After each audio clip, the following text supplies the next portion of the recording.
हाँ,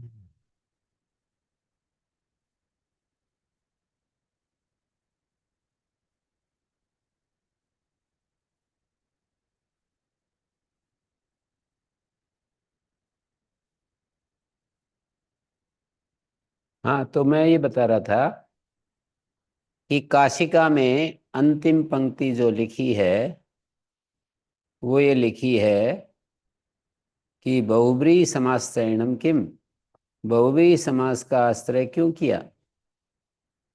यदि बहुब्रीहि समास का आश्रय नहीं करेंगे तो धातु लोप पद में षष्ठी समास का आश्रय करना पड़ेगा, और जब षष्ठी समास का आश्रय करेंगे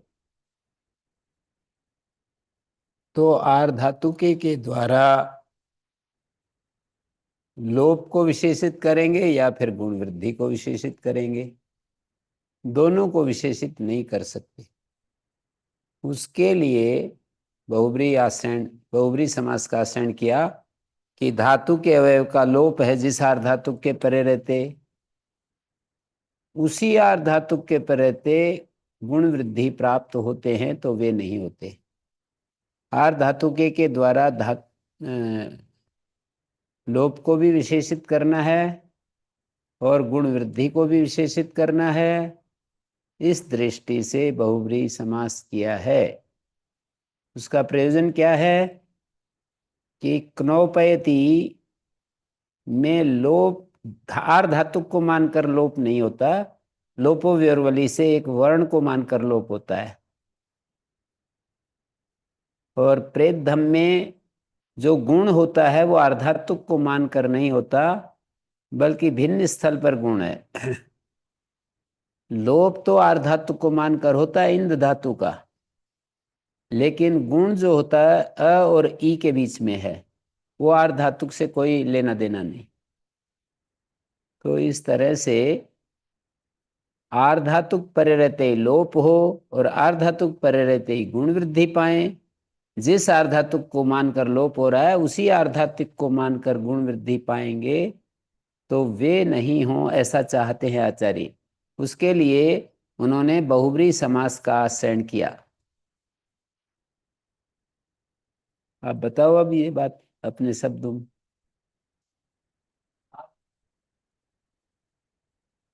हैं?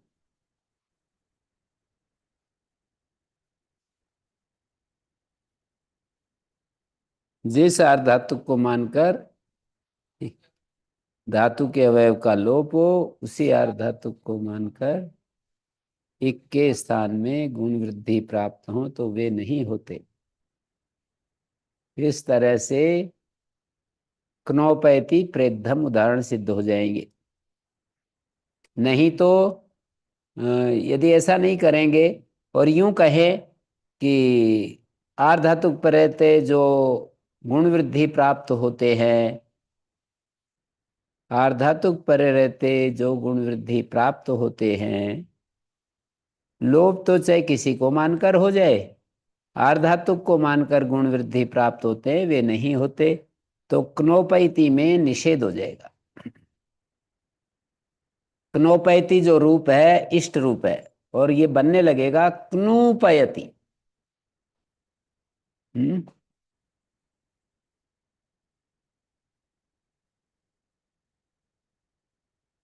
क्नोपयति, क्नू ये पुक आगम हो गया, ये नीच हो गया। यहाँ पै को मानकर लोप व्यवरवली है।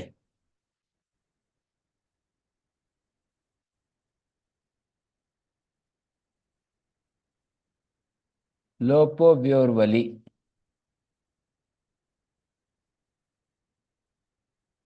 पै को मान करके है।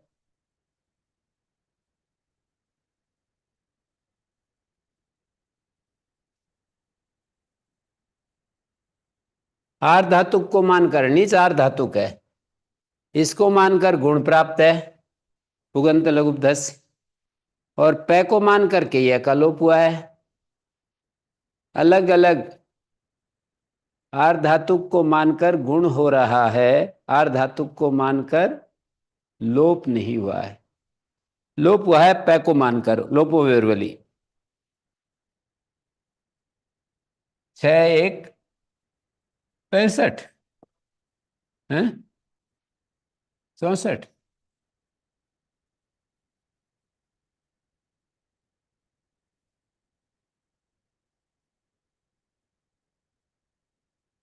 क्नू, यह का लोप हो गया पै को मानकर। प और ई उगंत लघु उपधर्ष से गुण करेंगे तो उसका निषेध नहीं चाहते। यदि षष्ठी तत्पुरुष करेंगे ना धातु लोप पद में, तो यहां पर निषेध होने लगेगा। यदि हम ऐसा अर्थ करें कि धातु का लोप होने पर, नहीं आर्धातुक पर रहते धातु का लोप हो, तो ये उदाहरण तो सिद्ध हो जाएगा। क्योंकि आर्धातुक पर रहते धातु का लोप नहीं हुआ है। ये कार्य इस सूत्र का तब होगा जब आर्धातुक पर रहते लोप हो। तो अर्थ हम ये करें कि आर्धातुक पर रहते धातु का लोप हो, तो यहां पर निषेध सूत्र नहीं लगेगा। न धातु लोपार धातु के अपना काम नहीं कर सकता। हम यही चाहते हैं कि ये अपना काम ना करे। लेकिन जैसे यहां पर ऊ को गुण चाहते हैं, रू धातु बन गई कनोपी, फिर इससे सप और तिप ले आते हैं।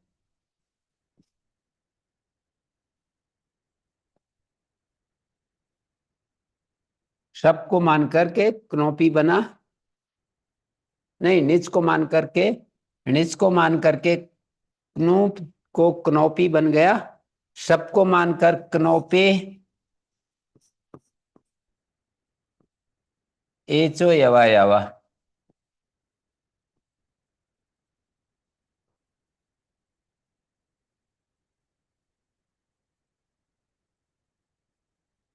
क्नोपैती आर्धातुक पर रहते धातु के अवयव का लोप हो और गुण वृद्धि किसी के पर रहते भी कैसे भी हों, ऐसा सूत्रार्थ बनेगा षष्ठी तत्पुरुष में।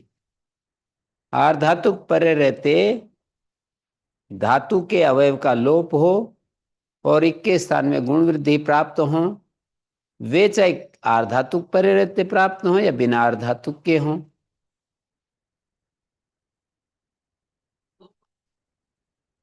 आर्धातुक को लोप के साथ कनेक्ट करेंगे। आर्धातुक पर रहते लोप दिखना चाहिए, तो यहां आर्धातुक पर रहते लोप दिख नहीं रहा। यहां तो प के पर रहते लोप हो रहा है। ये है ना, प के पर रहते लोप हो रहा है। आर्धातुक पर रहते लोप होगा तब ये सूत्र लगेगा। किसी अन्य वर्ण के परे रहते या किसी अन्य के परे रहते, आर्धातुक से भिन्न के परे रहते लोप होगा तो ये सूत्र नहीं लगेगा। और ये सूत्र नहीं लगेगा तो फिर गुण हो जाएगा। गुण हो जाएगा तो क्नोपायती रूप बन जाएगा। और हम चाहते यही है कि क्नोपायती बन जाए। तो आर्धातुक परे रहते लोप ऐसा अर्थ करेंगे तो क्नोपायती सिद्ध हो जाएगा। लेकिन इस अर्थ में दूसरा उदाहरण नहीं सिद्ध होता। प्र इंध त आर्धातुक पर रहते लोप है या इस न का लोप कै को मानकर अनिर्ताम लुब्धाय किंगति।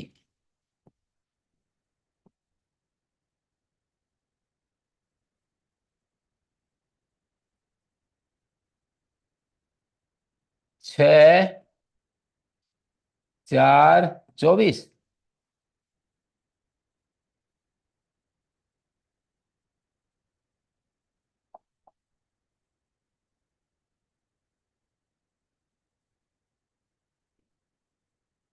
अनिर्ताम लुब्धाय किंगति से न का लोप हुआ है। आर्धातु पर रहते लोप हो, धातु के अवयव का लोप हो, ऐसा अर्थ कर रहे हैं ना।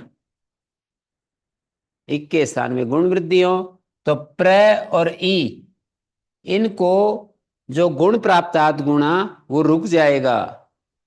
सूत्रार्थ के अनुसार देख रहे हैं कि ये सूत्र का अर्थ करेंगे तो ये कार्य होगा। ठीक है। सूत्रार्थ के अनुसार हमें देखना होता है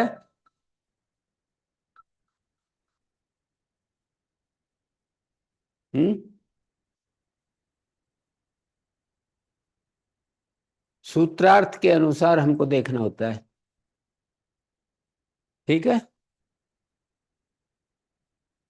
सूत्रार्थ क्या किया? आर्धातुक पर रहते लोप हो, आर्धातुक पर रहते लोप हो, इक्के स्थान में गुण वृद्धि प्राप्त हो तो वे नहीं होते।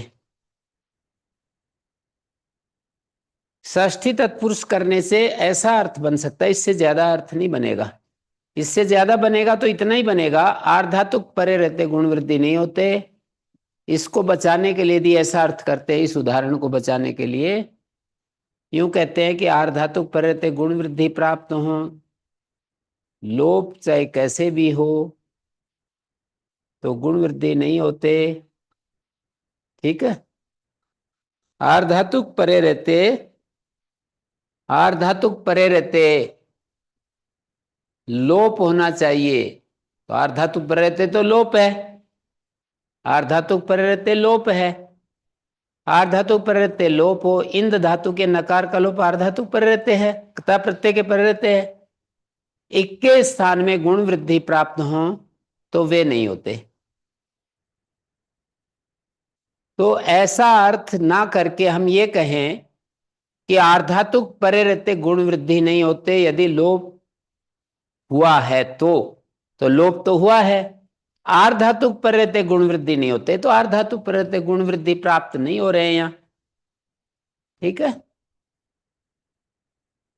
प्र इंध यहाँ आर्धातुक पर रहते गुण वृद्धि नहीं प्राप्त हो रहे।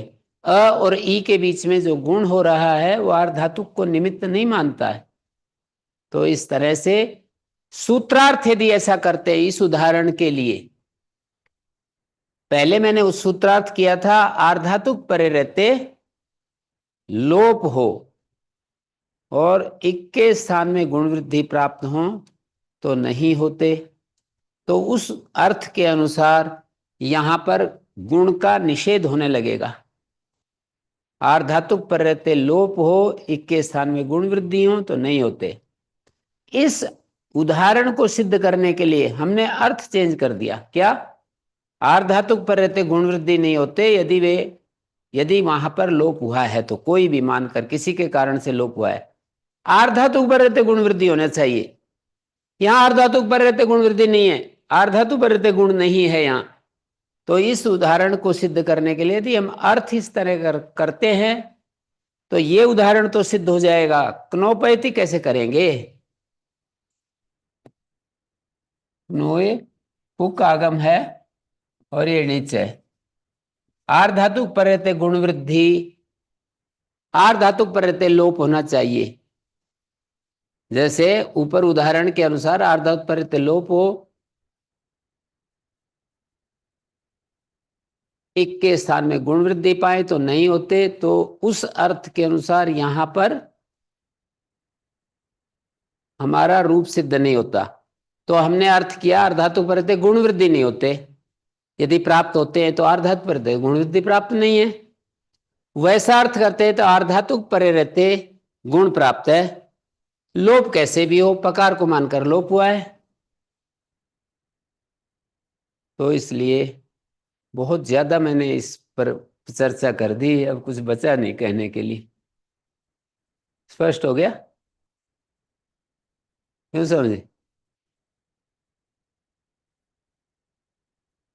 बहुब्रीहि समासरण करते हैं तो आर्धातुक पर रहते ही लोप होना चाहिए, जैसे यहां हुआ है।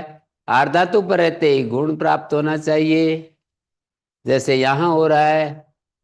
लेकिन दोनों शर्तें एक जगह घटनी चाहिए, जैसे लो लू ये अच, अच को मान करके ये का लोप, अच को मानकर लू को गुण। ऐसी स्थिति बनेगी तब ये सूत्र कार्य करेगा। आर्धातुक को मान करके यह का लोप, यंगो चीचे। आर्धातुक को मानकर लू को सार्धातुक, अर्धातुक को गुण प्राप्त है, लो लुए। मरी मृजीय वृद्धि प्राप्त है।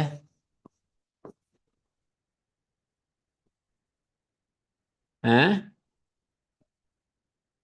क्या?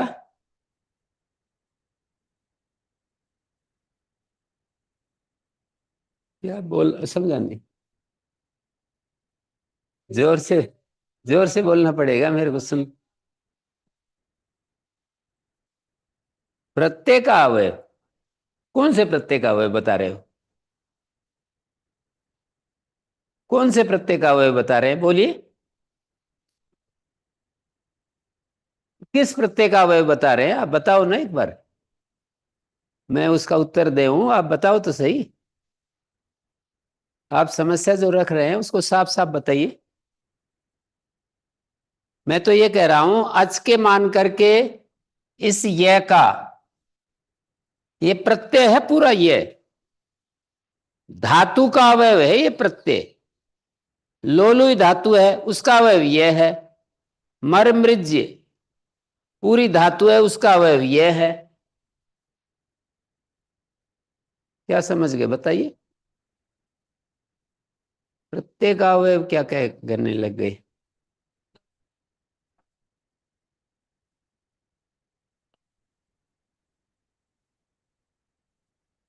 धातु का अवयव आर धातु परे रहते धातु के अवयव का लोप हो। प्रत्येक अवयव नहीं, धातु के अवयव। सूत्र का अर्थ है आर धातु परे रहते धातु के अवयव का लोप। धातु लोप पद में समास करके देखिए, धातु और अवयव से लोपो यस्मिन। धातु के अवयव का लोप है जिस आर धातु परे रहते, उसी आर धातु के परे रहते के स्थान में गुण वृद्धि पाए तो नहीं होते। आर धातु पर रहते धातु के अवयव का लोप, आर धातु पर रहते गुण प्राप्त हो। जैसे अच को मान करके यह का लोप और अच को मानकर मृज को वृद्धि, तो वो नहीं होता। ऐसे ही लोलुई में अच को मानकर यह का लोप और अच को मानकर लोप होने के बाद लू को गुण प्राप्त होता है।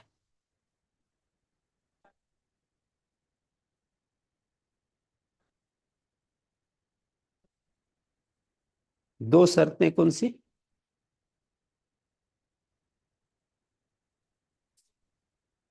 हम्म? क्या क्या फिर बोलिए।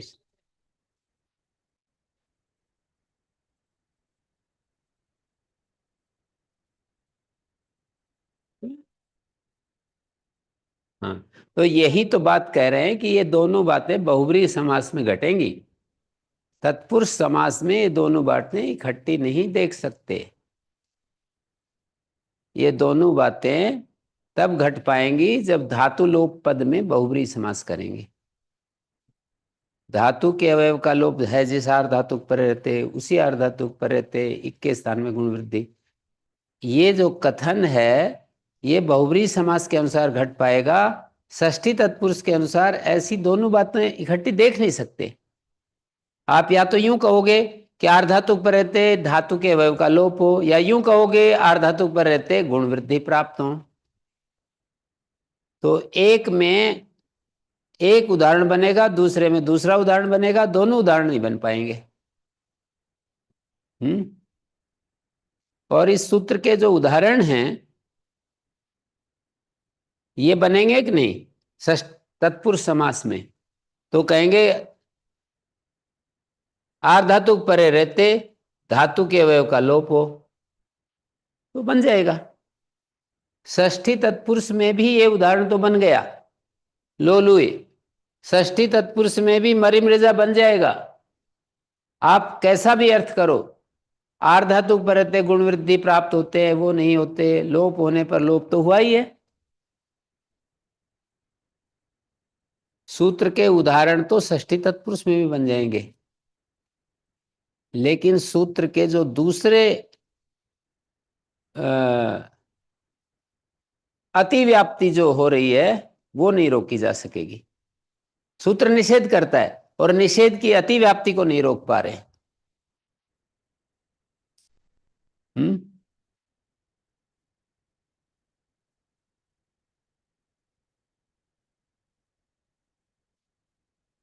कंगति च,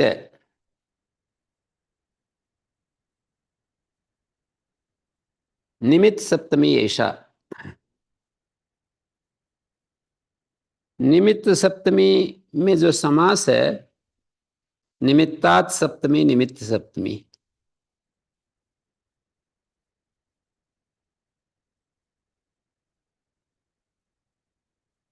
निमित्त से सप्तमी, उस सप्तमी का नाम क्या है? निमित्त से जो सप्तमी हो रही है उसका नाम है सत सप्तमी। यस्य च भावेन भाव लक्षणम।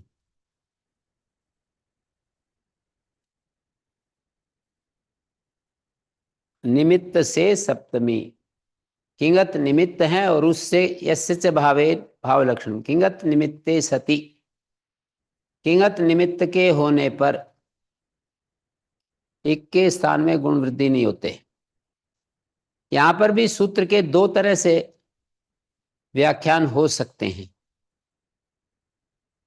उन दो तरह के व्याख्यान में एक प्रामाणिक होगा और एक प्रामाणिक वो है जो अधिक लक्ष्यों को संग्रह करे, जो अधिक जगह हमारे को सहायता करे। सूत्रों में तो यही प्रामाणिकता है कि सही उदाहरणों को, ज्यादा सही उदाहरणों को, जो अर्थ, सूत्र का जो अर्थ अधिक उदाहरणों को सिद्ध करे वो प्रामाणिक अर्थ है। और जो अर्थ कम उदाहरणों को सिद्ध करता है और ज्यादा जगह हमारी सूत्र की अप्राप्ति रहती है, तो फिर वो प्रामाणिक अर्थ नहीं होता। किंगति च का ये अर्थ करें, किंगत निमित्त, निमित्त तो अभी कर रहे हैं अर्थ, यदि प्रतिषेध का विशेषण बनेगा, ऊपर से न की अनुवृत्ति आ रही है, किंगति को न के साथ कनेक्ट करें, किंगत परे रहते नहीं होता, तो तस्मिनिति निर्दिष्टे पूर्वस्य, पूर्वस्य उपस्थित हो जाएगा। किंगति परता अव्यवहित पूर्वस्य गुण वृद्धि न भवता, व्यवधान रहित पूर्व को गुण वृद्धि नहीं होते, ऐसा सूत्रार्थ बनेगा। किंगति के द्वारा निषेध को जोड़ेंगे ना, तो तस्मिनिति निर्दिष्टे पूर्व से परिभाषा उपस्थित होकर गुण वृद्धि किंगति न भवता, विधि का स्पर्श होने से तस्मिनिति निर्दिष्टे पूर्व से ये उपस्थित हो जाएगा, तो किंगत के अनंतर ही प्रतिषेध हो पाएगा। देखिए ऐसे उदाहरण है,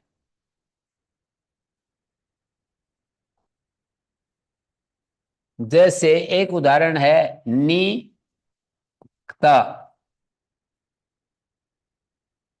किंगत अनंतर है ना, ये एक किंगत के परे रहते इक के स्थान में गुण नहीं होता, वृद्धि नहीं होती है।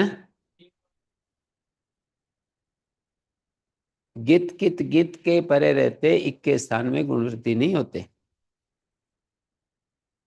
गित कित, गित कित है ना ये, या ये है जैसे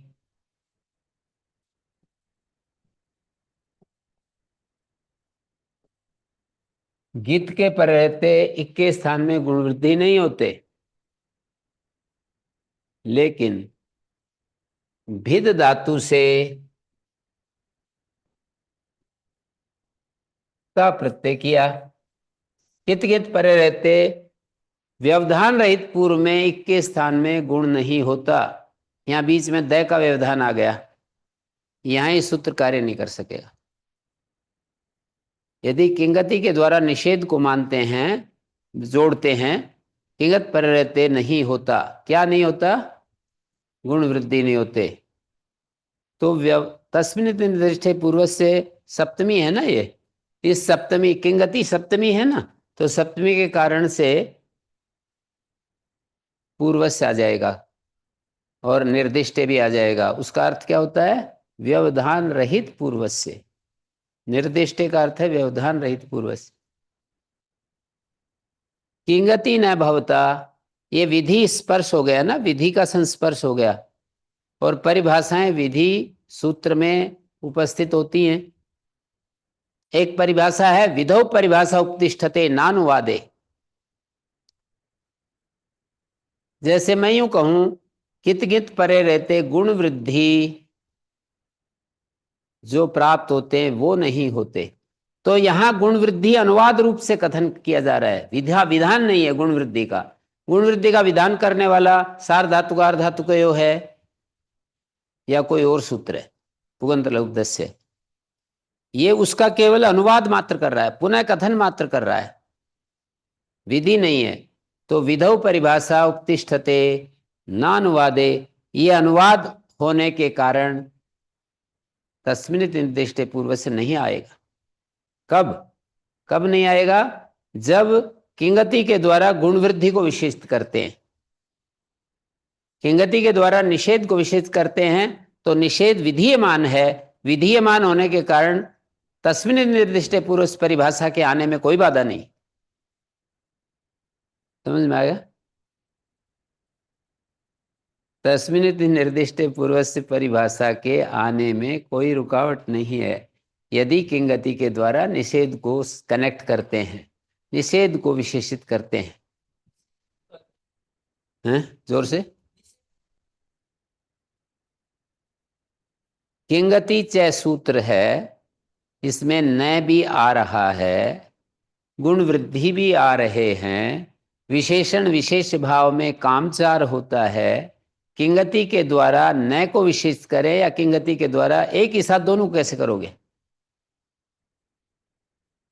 किंगति के द्वारा या तो न को विशेष कर सकते हो, किंगति के द्वारा या गुण वृद्धि को विशेष कर सकते हो।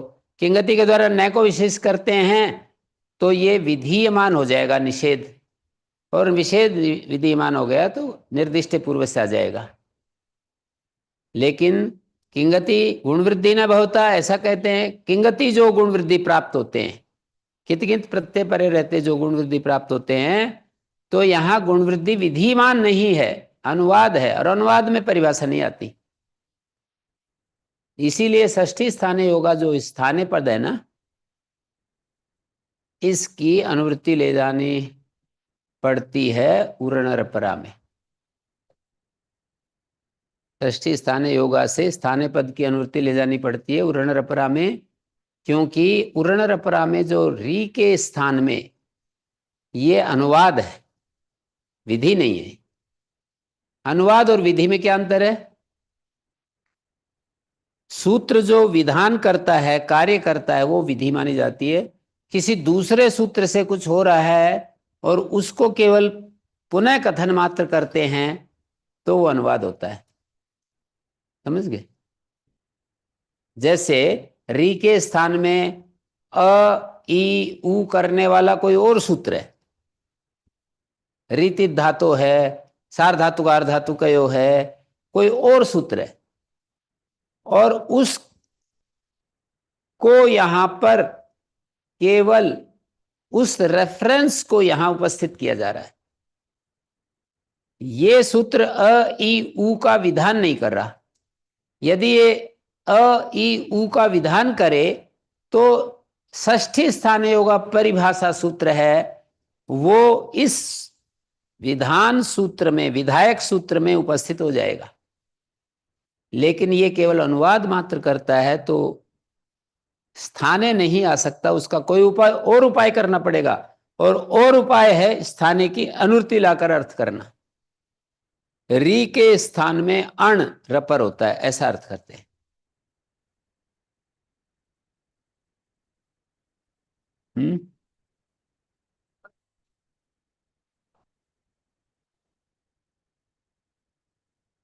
मैं तो बोल रहा हूं षष्ठी विभक्ति है, पर एक नियम बना रखे, कुछ व्यवस्था बना रखी है कि जो परिभाषा सूत्र हैं वो किस तरह कार्य करते हैं।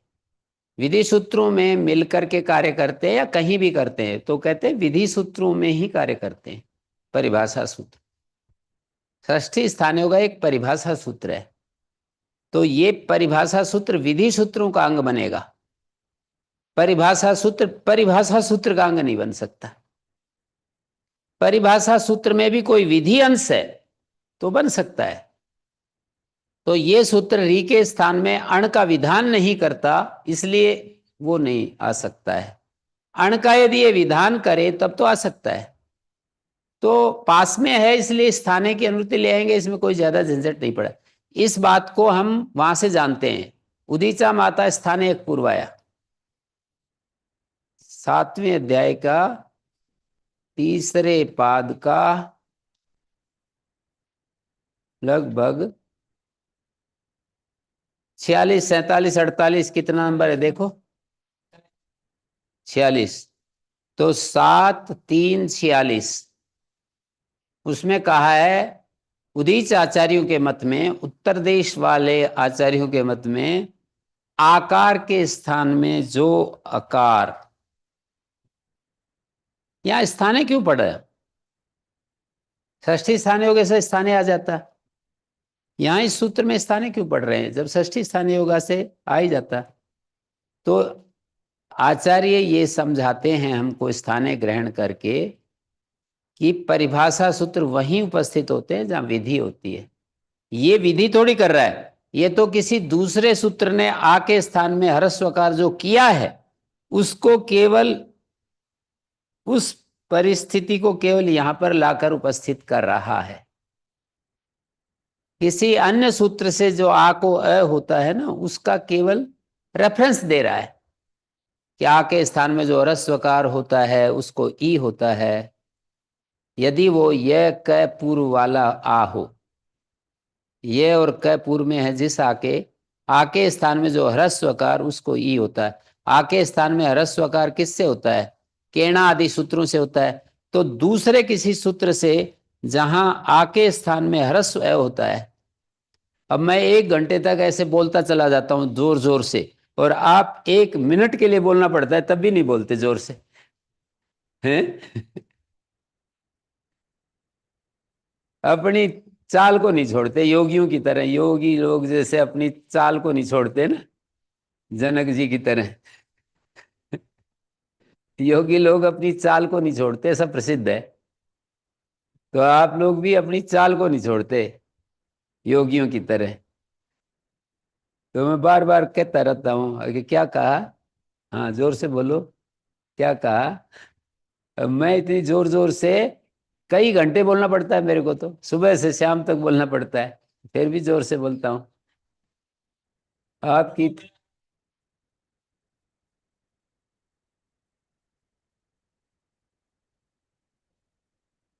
विद्यमान क्यों बोल रहे, विधीयमान बोलिए। यदि हम निषेध को जोड़ेंगे तो निषेध विधीयमान होगा, किंगति के साथ वृद्धि को जोड़ेंगे, गुण वृद्धि को जोड़ेंगे तो गुण वृद्धि विधीयमान नहीं है। गुण वृद्धि विधीयमान तो सार धातु हार धातु को से सिचि वृद्धि पर सिंपदेशु, उन सूत्रों से होते हैं। क्यों भाई, पकड़ में आ रही है? गुण वृद्धि की विधि किस सूत्र से होती है?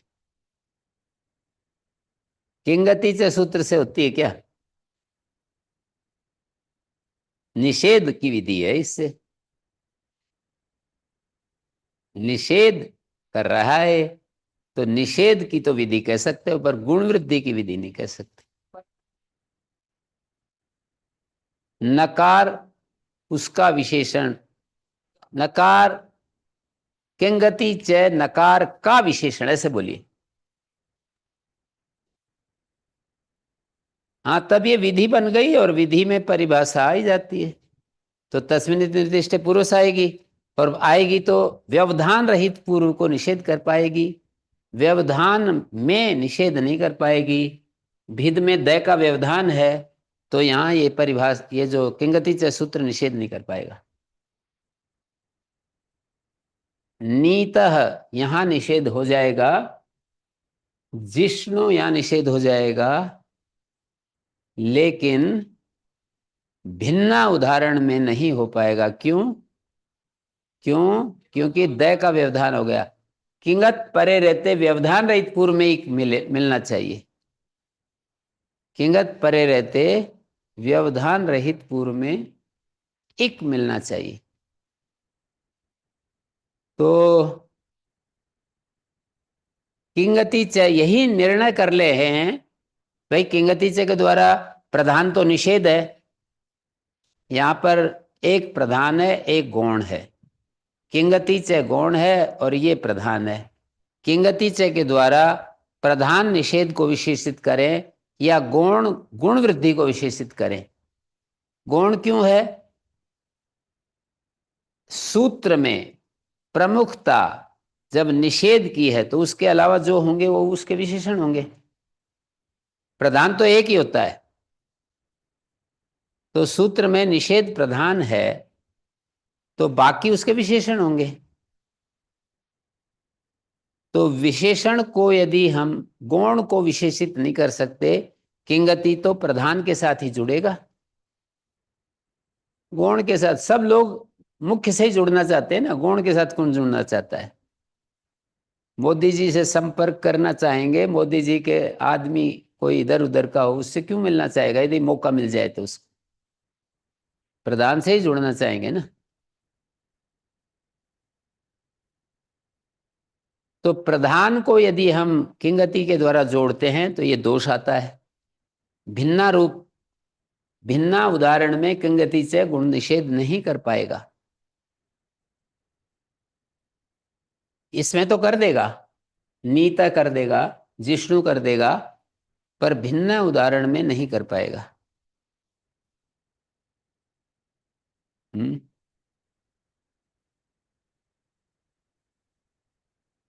तो इसकी इस बात को समस्या यहां पर दो हमारे सामने है चीजें, एक गुण वृद्धि है एक निषेध है, और किंगति भी एक प्रकार से गौण है, विशेषण है। किंगति भी विशेषण है, गुण वृद्धि भी विशेषण है। किसका? निषेध का। नहीं भिक्षुको भिक्षुकांतरम दृष्टवा याचितुम अर्हति। एक भिक्षु दूसरे भिक्षु से भीख नहीं मांगता।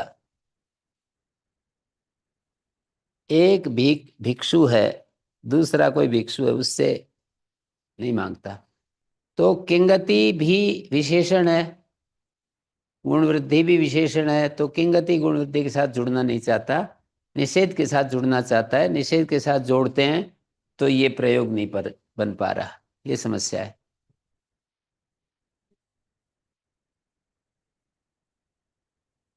ये तो प्रक्रिया है भाषा की। आप ये समझ लीजिए, जो आखिरी में, जो वाक्य के आखिरी में होता है वो प्रधान होता है, बाकी सब उसके विशेषण होते हैं।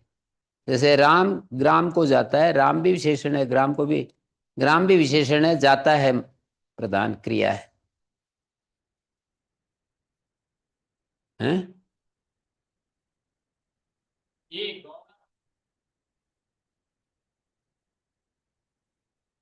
हमेशा जो भी जो भी मुख्य होता है वो विशेष्य होता है, जो गौण होते हैं वो विशेषण होते हैं।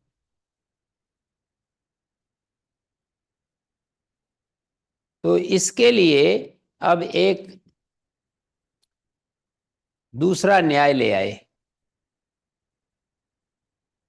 एक न्याय तो वो है कि नहीं भिक्षुको भिक्षुकांतर तरम दृष्टवा याचितो मरति। ये एक न्याय गुणानाम से मीमांसा का न्याय है। इस तरह मीमांसा मदद करता है वाक्यार्थ करने में।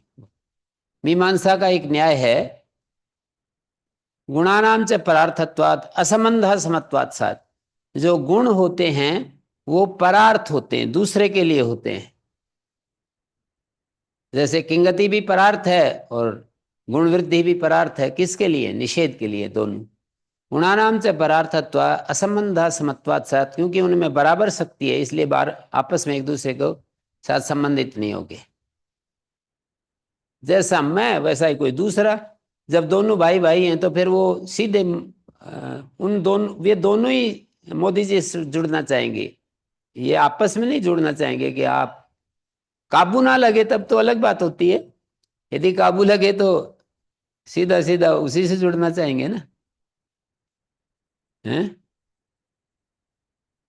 जो गौण होता है, जो गौण होते हैं वे आपस में नहीं जुड़ते, प्रधान के साथ जुड़ते हैं, जुड़ना चाहते हैं। तो यहाँ किंगति भी विशेषण है, गुण वृद्धि भी विशेषण है, निषेध प्रधान है। तो ये तो एक न्याय है। इसी नहीं विक्षुको विक्षुकांतर दृष्टवा यासितुम अर्हति, इसी का लौकिक व्याख्यान है। मीमांसा में कहा गुणानाम परार्थत्वात् असंबंध समत्वात् स्यात्। समत्व हेतु से, क्योंकि उनमें तुल्य बल है, इसलिए परस्पर संबंध नहीं हो सकता। किसी बड़े के साथ, अपने से सीनियर के साथ कोई जुड़ना चाहता है, ये तो लोक प्रसिद्ध न्याय है, इसमें तो क्या कहना है। तो इस न्याय का एक और बाधक न्याय, क्योंकि सब चीजें सापवाद है, निरपवाद कोई कुछ भी नहीं है। ये न्याय तो है, पर दूसरा एक न्याय है।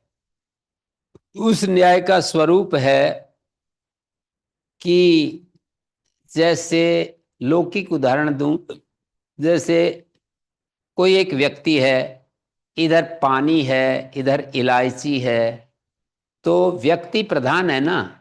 पानी भी व्यक्ति का उपकार करता है, जो उपकारक होता है वो गौण होता है, जो उपकार्य होता है, जिसका उपकार करते हैं वो प्रधान होता है, उपकारक गौण होता है। तो कोई एक व्यक्ति है, अतिथि आया है, उसको हम पानी पिलाते हैं, एक इलायची है, तो इलायची भी व्यक्ति के लिए है, पानी भी व्यक्ति के लिए है। ये दोनों आपस में कैसे जुड़ जाते हैं? पानी के साथ इलायची जुड़ जाती है और फिर उस व्यक्ति के पास जाती है, तो व्यक्ति का अधिक उपकार होता है। अधिक उपकार यही है, उसको ज्यादा प्रसन्नता मिलती है। इसी प्रकार यहां पर भी हो जाएगा। जो गुण वृद्धि है वो इसके साथ जुड़ जाएगा। किंगति, किंगति गुण वृद्धि के साथ जुड़ जाएगा। किंगति गुण वृद्धि के साथ जुड़कर फिर निषेध के साथ पहुंचेगा, तो अधिक उपकार होगा निषेध का। क्या अधिक उपकार? नीता में भी गुण निषेध हो जाएगा, भिन्ना में भी हो जाएगा। कैसे? जब किंगति गुण वृद्धि के साथ जुड़ेगा तो ये अनुवाद है, अनुवाद में परिभाषा नहीं आती। तस्मिन् निर्दिष्टे पूर्वस्य परिभाषा अनुवाद स्थल में नहीं आती। जब नहीं आएगी तो किंगत परे रहते जो भी गुण वृद्धि हैं, चाहे वो व्यवधान में है चाहे बिना व्यवधान में है, एक के स्थान में होने चाहिए, नहीं होते। तो ये एक दूसरा न्याय, लौकिक न्याय मैंने बताया। और इसके लिए एक गुण कृतात्म संस्कारा प्रधानम प्रतिपद्यते प्रधानस्य उपकारे ही तथा भूयसी वर्तते, ऐसा एक दूसरा न्याय। गुणानाम परार्थत्वात् असंबंध असमत्वात् स्यात्, उसका एक दूसरा न्याय है। गुण कृतात्म संस्कार, गुण जब अपना आत्म संस्कार कर लेते हैं, जैसे यहां पर दो गुण है ना, एक किंगत गुण है, एक गुण वृद्धि गुण है। गुण वृद्धि ने अपना संस्कार कर लिया किंगत के द्वारा, गुण वृद्धि ने अपना संस्कार कर लिया गुण वृद्धि के द्वारा, नहीं क्या बोल दिया, किंगत के द्वारा गुण वृद्धि ने अपना संस्कार कर लिया किंगत के द्वारा, और फिर प्रधान को, निषेध को प्राप्त हो रहा है। गुणः कृतात्म संस्कारा प्रधानम प्रतिपद्यते, प्रधान को प्राप्त होने लगा। ऐसा करके गुण अपना संस्कार करके फिर प्रधान को प्राप्त हो रहा है। प्रधानस्य उपकारे ही, ऐसा करेंगे तो प्रधान का उपकार करने में ज्यादा तथा भूयसी वर्तते, भूयसी का मतलब अधिक उपकार करने में सक्षम होता है। जैसे मैंने इलायची, पानी है, पानी इलायची से युक्त हुआ और फिर पुरुष के पास पहुंचा, तो तथा भूयसी, उसमें बहुत्व आ जाता है, उसमें और ज्यादा उसकी शक्ति बढ़ जाती है।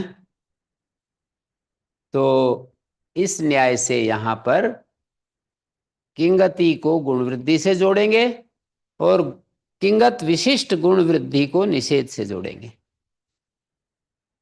किंगत विशिष्ट गुण वृद्धि को निषेध से जोड़ेंगे तो किंगति के साथ तस्मिन् निर्देशे परिभाषा उपस्थित नहीं होगी। सामान्य रूप से ये कहा जाएगा कितकित परे रहते जो गुण वृद्धि।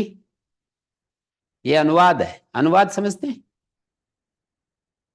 सार धातु का अर्ध धातु के से जो गुण प्राप्त है उसका पुनः कथन है यहाँ पर, इसको अनुवाद कह रहा हूं। पुनः कथन, अनु मानी पुनः, वाद मानी कथन, पुनः कथन। सार धातु का अर्ध धातु को ऐसे जो गुण प्राप्त है ना, उसी को पुनः यहाँ पर कथन कर रहे हैं कि कित कित के होने पर, ये सत सप्तमी होगी फिर। ये किंगत के होने पर सप्तमी नहीं रही अब। ये किंगति को यदि पर सप्तमी कर देंगे ना तो यहां पर निषेध होगा, यहां नहीं हो सकता।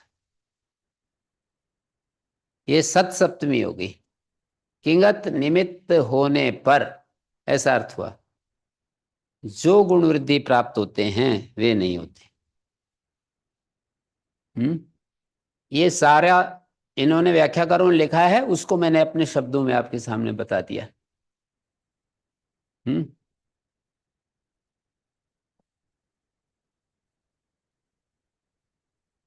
तो गुण वृद्धि विशेषणम किंगत ग्रहणम, ये जो पढ़ा है ना, किंगत निमित्ते ये गुण वृद्धि प्राप्त का स्तंभ पढ़ा है पहली पंक्ति। किंगत निमित्ते ये गुण वृद्धि प्राप्त होता, ये भाषा क्या बता रही है कि गुण वृद्धि विशेषण है किंगत ग्रहण है। किंगत ग्रहण गुण वृद्धि का विशेषण है, ये बता रही है। तेन होता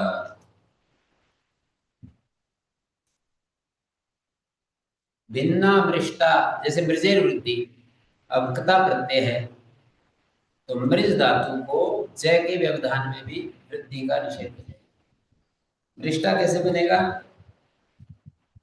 मृज धातु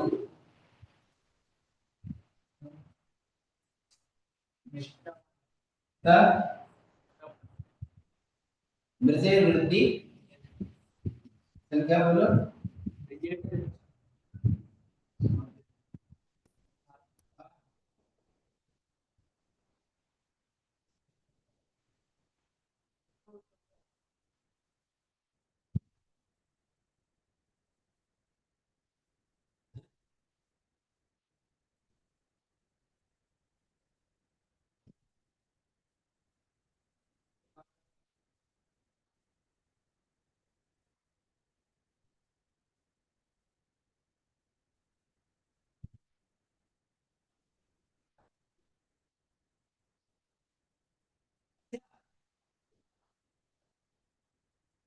तो मृज धातु तो सेठ है, बार जीता आदि रूप बनता है। तो ये कता प्रत्यय में ईट अभाव कैसे हो रहा है?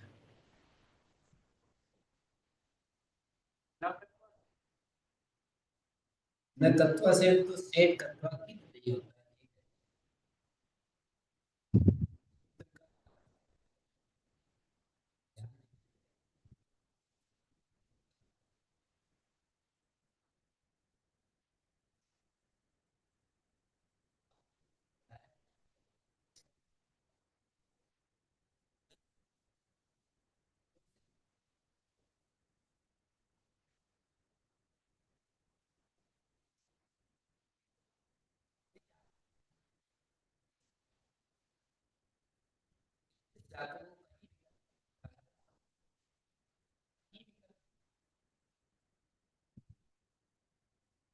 धातु को कहीं भी है? है? ये जो मृजुस धातु होती है,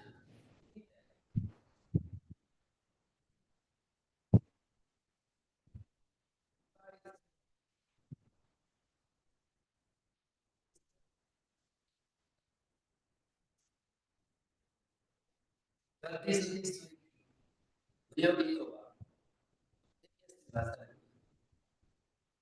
पहले आपको ये दिखाना होता है कि किसी धातु को विकल्प हो तो फिर निष्ठा में नहीं होता।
और सार धातुक दोनों हैं। स्नो भी सार धातु, तस भी सार धातु। सार धातु का मापित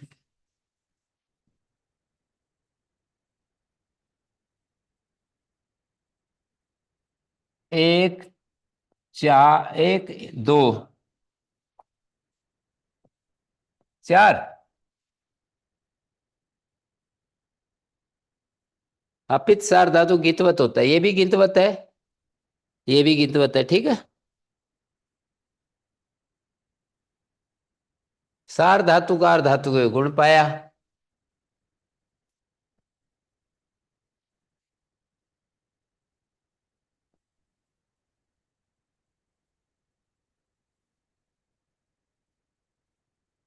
सात, तीन, 84 है ना, 84 है। सार धातु आर धातु परे हो तो इगंत अंक को गुण होता है। तो देखिए, तस के पर रहते ये इस पूरे की अंग संज्ञा है, तस के पर रहते ची नू की अंग संज्ञा है। तदादि कहेंगे तो तस् से आदि, उस प्रकृति का आदि अक्षर च है ना, वो आदि में है, जिसके किसके आदि में ये च है, यहां तक नू पर्यंत सब के आदि में ये च है, क्योंकि तस प्रत्यय के परे रहते कह रहे हैं। और स्नु को परे मानते हैं तो च तस्य आदि आदि यस्य, उसका आदि अक्षर आदि में, जिसके किसके आदि में है ये च, ई के आदि में, ची की अंग संज्ञा होगी। परे किसको मान रहे हैं ये देखना है, तस को परे मान रहे हैं तो इसकी, और स्नु को परे मान रहे हैं तो ची की। तो अंग संज्ञक को गुण होता है और कंगति से मना हो जाएगा।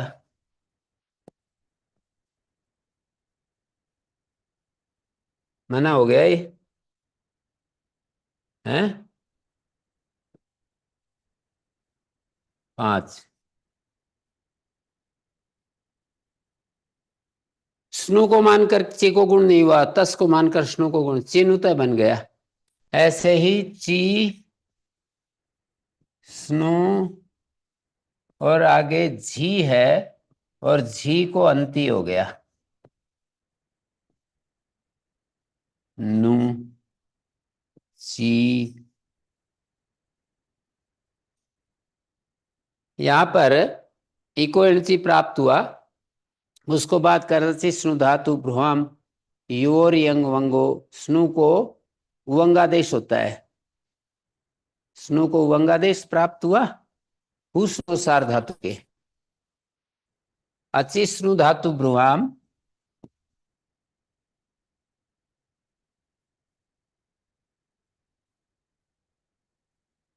है 477 है क्या, और हुस्न सार धातु की संख्या 81 82 कितनी है,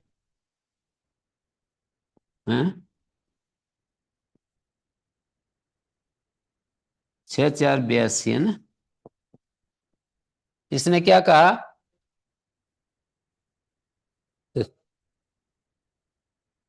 87 है, 87 लिख देंगे। तो ये हुस्न सार धातु के क्या कहता है, हु अंग को और स्नु प्रत्यांत अंग को, अनेकाच अंग को, एर रेखा जो संयोग पूर्वक से, असंयोग पूर्वक अनेकाच अंग को, स्नु प्रत्यांत को यणादेश होता है। उस नौ सार धातु के हम्म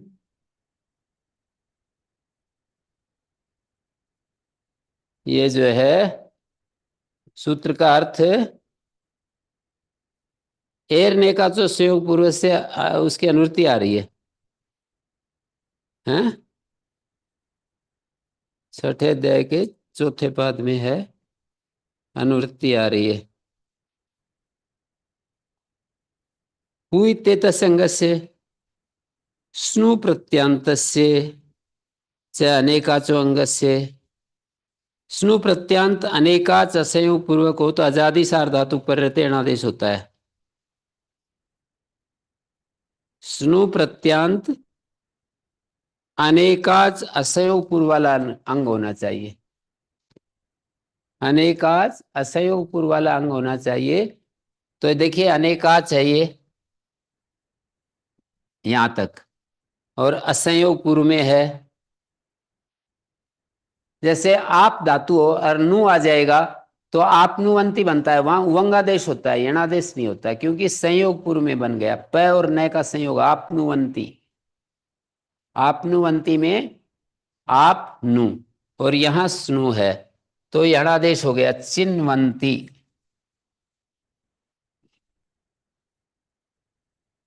इस ऊ को यणादेश हो गया।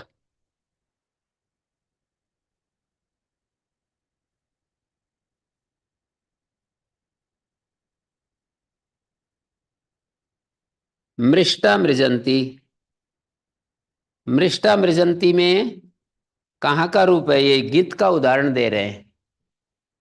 गीत का कैसे दे रहे हैं? देखो मृज धातु है, लट लकार है, वो मृष्टा जो है कता प्रत्यय का तो कित का था, और ये लट लकार, और लट के स्थान में तस, और कर्तरी शप, और शप का हो गया ज्योत्यादिभ्या श्लू, नहीं अधि प्रवृत्तिभ्या शपा से लुक हो गया। अब मृज है, अधि प्रवृत्तिभ्या शपा लुक हो गया। तस के परे रहते सब का लुक हो गया। सार धातु को भी तो गीतवत है ना, तो इस गीत को मानकर मृजेर वृद्धि नहीं होगी। गीत को मानकर मृजेर वृद्धि नहीं हुआ, फिर इस जय को शय और इष्टुना इष्टु मृष्टा बन गया। मृष्ट। मार्जंती, मृज, ये सबका लुक हो गया। झी, अंति, मृजेर वृद्धि।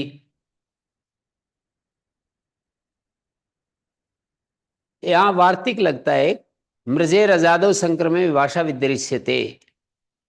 इष्यते है ना, माने आजादी संक्रम हो। संक्रम का मतलब गुण वृद्धि प्रतिषेध विषय।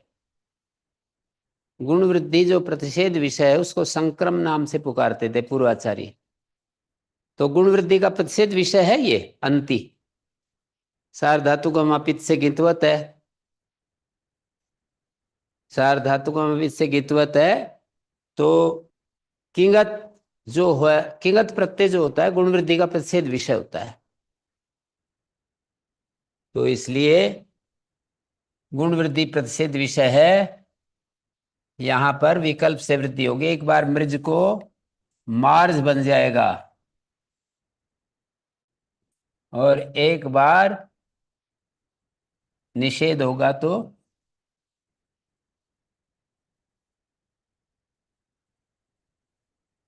मृजंती मार्जंती, ये दो रूप बनेंगे। वार्तिक है, वार्तिक। अजादो संक्रमे विभाषा वृद्धिरिष्यते। यहां पर एक बात कही, गकारोपि अत्र चर्त भूतो निर्दिश्यते। यहां पर किंगति च सूत्र में गकार भी पड़ा है। कैसे पड़ा है? ग, क, न, और फिर इत शब्द के साथ बहुब्रीहि समास है। खरीच से ग को क हुआ, यरोन्नासिक अनुनासिक हुआ। ये यर है ना, इसको अनुनासिक पर रहते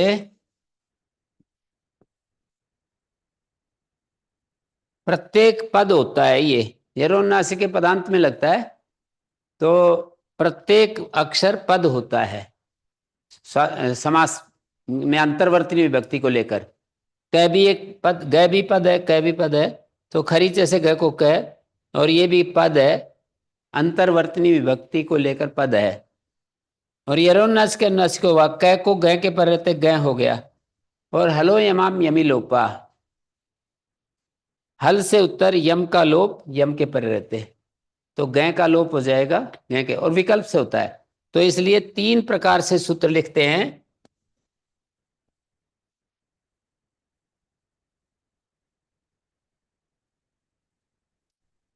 वो तो असिद्ध है ना,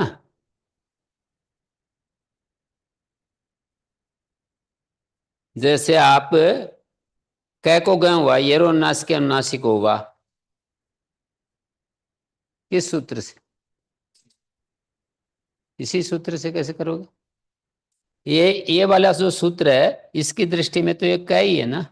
यदि आप लक्ष्य भेद से इस सूत्र को वो करते हो, पुनरावृत्ति करते हो, तो पहले उदाहरण में जो सूत्र है, दूसरे उदाहरण में जो सूत्र है, उसकी दृष्टि में पहले उदाहरण वाला असिद्ध हो जाएगा।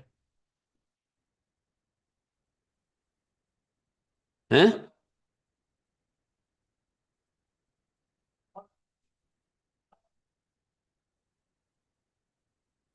खरीचे से।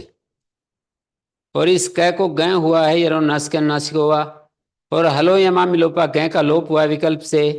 तो तीन तरह से सूत्र लिखा जाता है।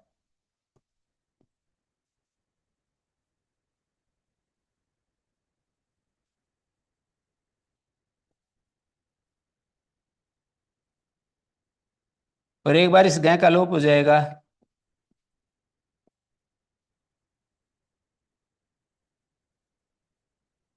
ठीक है। गित कित गित, ये जो गय है ये कै का ही गय बना हुआ है। हम्म।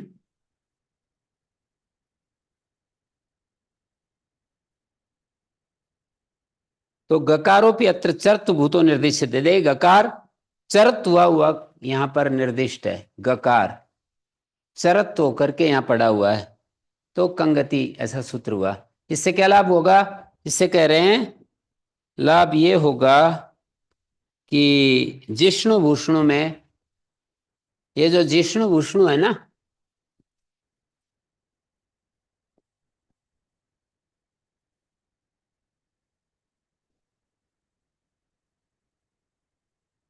इस गीत को मानकर, गीत को मान करके यहां पर गुण निषेध हो गया, और भूषणु में भी गीत को मानकर, और फिर सकार को मूर्धन्य हो जाएगा।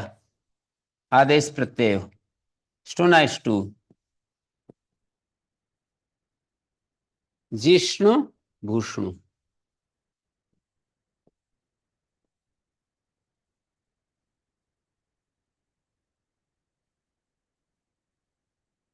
जिष्णु भूषणु समझ में आया? गकारोपि अत्र चतुर्भूतो निर्दिष्टते। इक इत्तेव सूत्र में इक की अनुवृत्ति आ रही है, तो इक के स्थान में जो गुण वृद्धि प्राप्त होते हैं ना, जहां एक एको गुण वृद्धि परिभाषा उपस्थित होगी ना, वहीं पर ये सूत्र जो है अपना कार्य करेगा।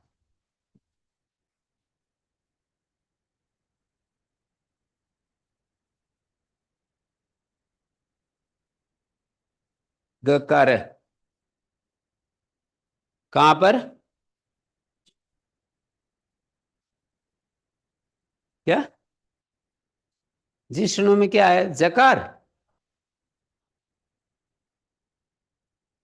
गकार, गकार है, गकार, गकार है ना। नहीं हो भी सकता है, पर वो तो स्वरूप दिखाने के लिए तो यही दिखाना पड़ेगा ना। जैसे यहां पर गीत प्रत्यय है, ये बताने के लिए उसको।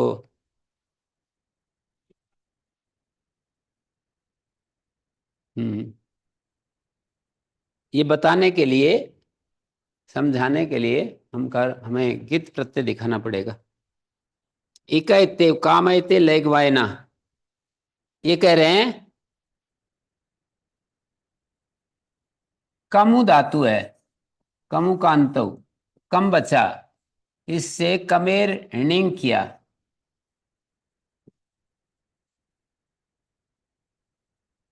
कमेर हिणिंग,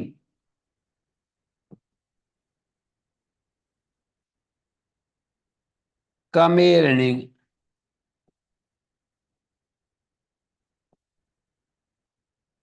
एक तीन कितने नंबर है? हैं? 30 है। रितेरिंग कमेर हिणिंग, पहले दे के तीसरे पद का।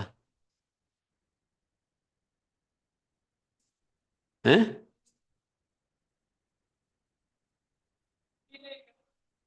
हाँ, 3 1।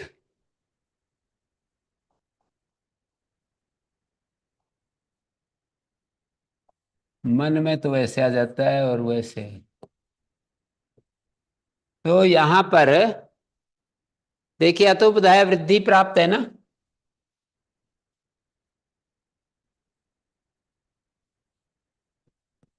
यहाँ अतोपधाय वृद्धि प्राप्त है ना। तो अतोपधाय से जो वृद्धि हो रही है वो इक के स्थान में नहीं है, इसलिए यहाँ गित प्रत्यय होते हुए भी निषेध नहीं होगा। अतोपधाय वृद्धि होगी काम, और कामी धातु हो गई सनाद्यंता धातुआ।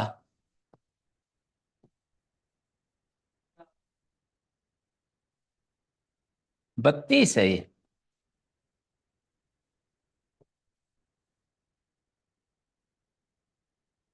और कामी से शप और आत्मनेपद पद में ते, और शप के प्रत्यय कामी को गुण होगा, कामयते रूप बनेगा। ऐसे ही लिगु है, लिगु नडादिव्या फक, लिगु का अपत्य षष्ठी समर्थ से फक हो गया, और ये सुबो धातु प्रातिपदिक हो, फ को आयन हो गया, और भय संज्ञा होकर और गुणा, लिगो कितीच वृद्धि करेंगे यहाँ, कितीच।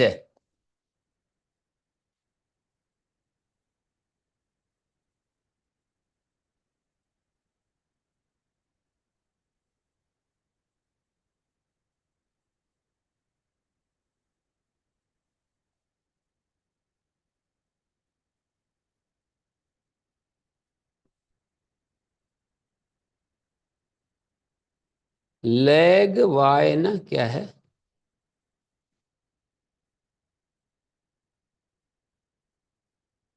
हाँ, तो यहां पर कितीच वृद्धि कर रहे हैं, कितीच।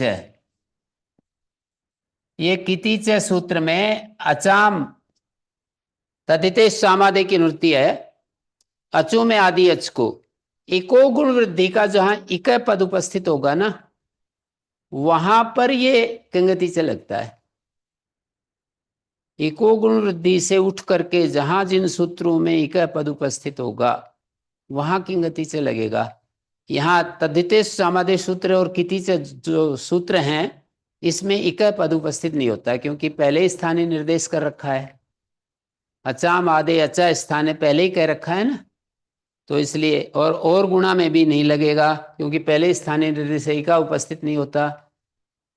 अनियम नियम कारिणी परिभाषा बहुती, अनियम में नियम करती है, तो और गुणा में भी कितीच नहीं लगेगा, और तद्धिते सामादे कितीच सूत्र में भी कंगतिच नहीं लगेगा। एचो यवा यवा करके लय गव और आयन, लय गवायना।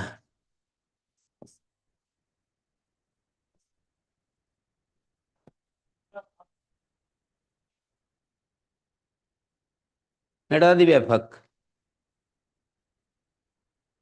नडादि व्यापक से फक आ गया है, तो इस तरह से लय गवायना बनेगा।